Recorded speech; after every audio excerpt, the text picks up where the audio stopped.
Hi everyone, I'm Nadia, and in today's video I'm making a beautiful set of resin beach coasters. I mixed together my part A and my part B resin slowly for about 3 minutes. Then I let it sit for around 10 minutes to allow all of the air bubbles to rise to the top. The first pigment I'm using is by Geode Resin and it's in the shade Sage. And I mix for a few minutes to make sure that there's no blobs of pigment in the resin.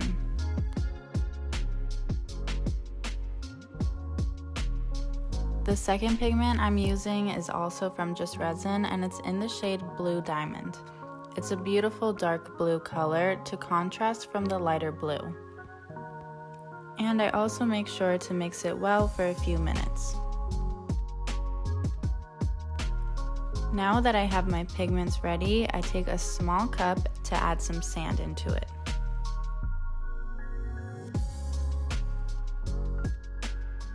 I added these small sparkly pieces of glass into the sand to give the sand more detail.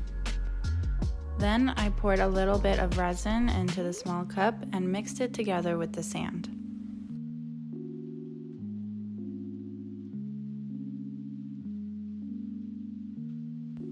I started to add the sand mixed with resin onto my mold, but I didn't like the consistency that it was. It was a bit too thick, so it was kind of difficult to apply. So I added more resin to give it a thinner consistency and make it easier to add onto the molds. Then I used this wooden stick to take the sand from the cup and add it onto the molds.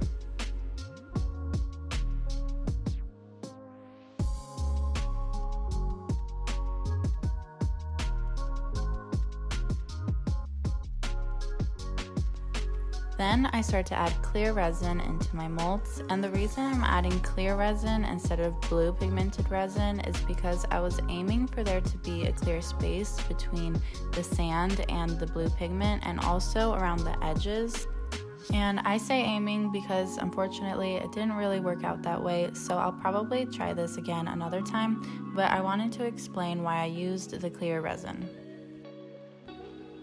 Then I take my handy dandy wooden stick and use it to push the resin up against the edges and make sure that it's covered all areas of the molds.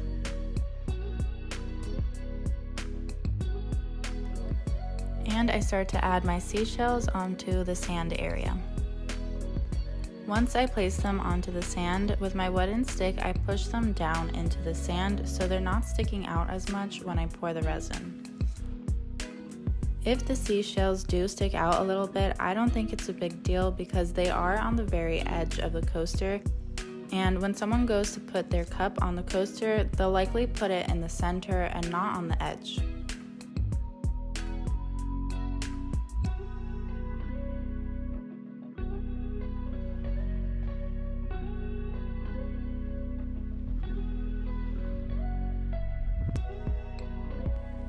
Then I started to add my sage pigmented resin, and I did so very carefully with my wooden stick because, as I mentioned before, I was trying to go for a look which leaves some clear spaces in the coaster, but I soon gave up on trying to do it carefully and just started to pour.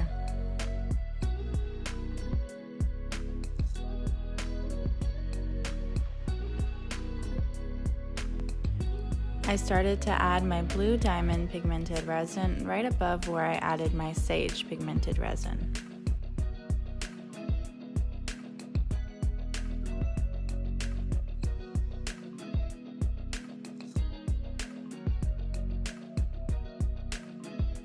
I used my wooden stick to spread my blue pigment around the mold and then used it to blend the two colors together.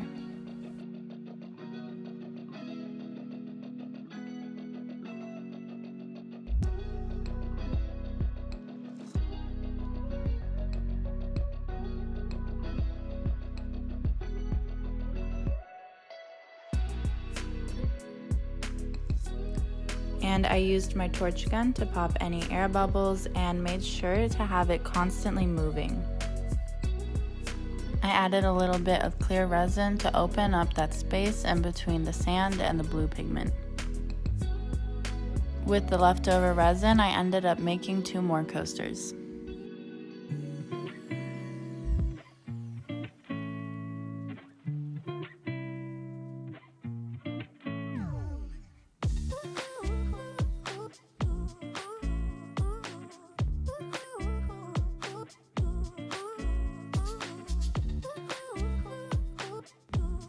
After a day has gone by and the resin has cured, I add clear resin onto all of the coasters to do the waves.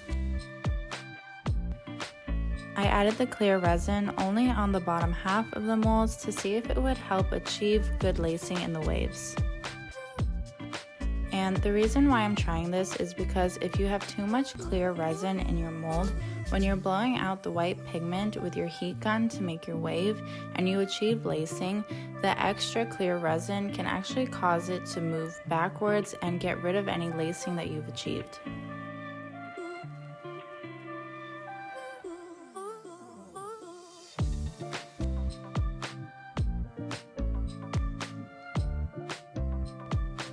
Then I added my white pigment and blew it out with a heat gun.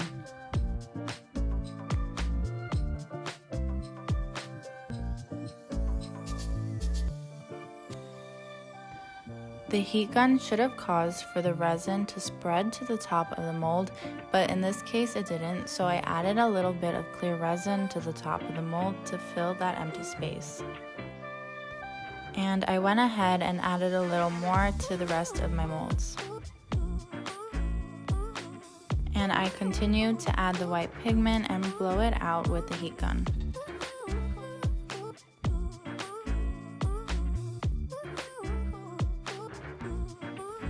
I started to use my wooden stick to add the white pigment into the molds to have better control over how much I put.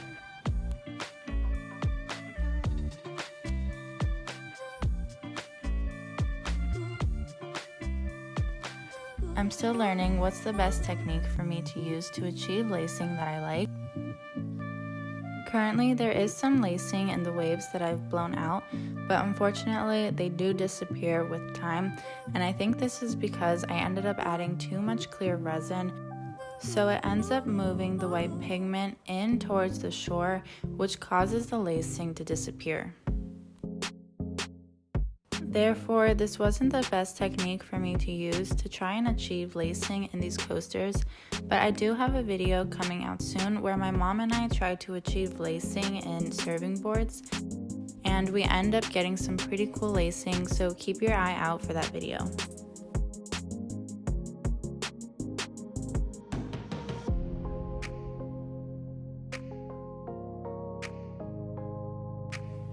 If there's any area in the wave that I don't particularly like, I take my wooden stick and I make adjustments to it by moving the white pigment around.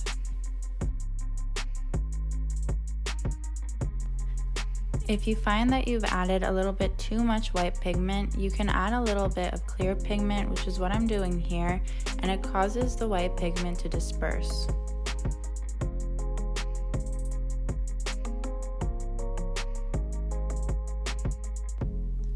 I go in with my torch gun one last time to pop any air bubbles, and when I'm done, I make sure to cover my coasters with something so that when they're curing, no little particles or something similar will fly into them. When they dried, I added a heat-resistant top coat and a gold trim, and here's the final product.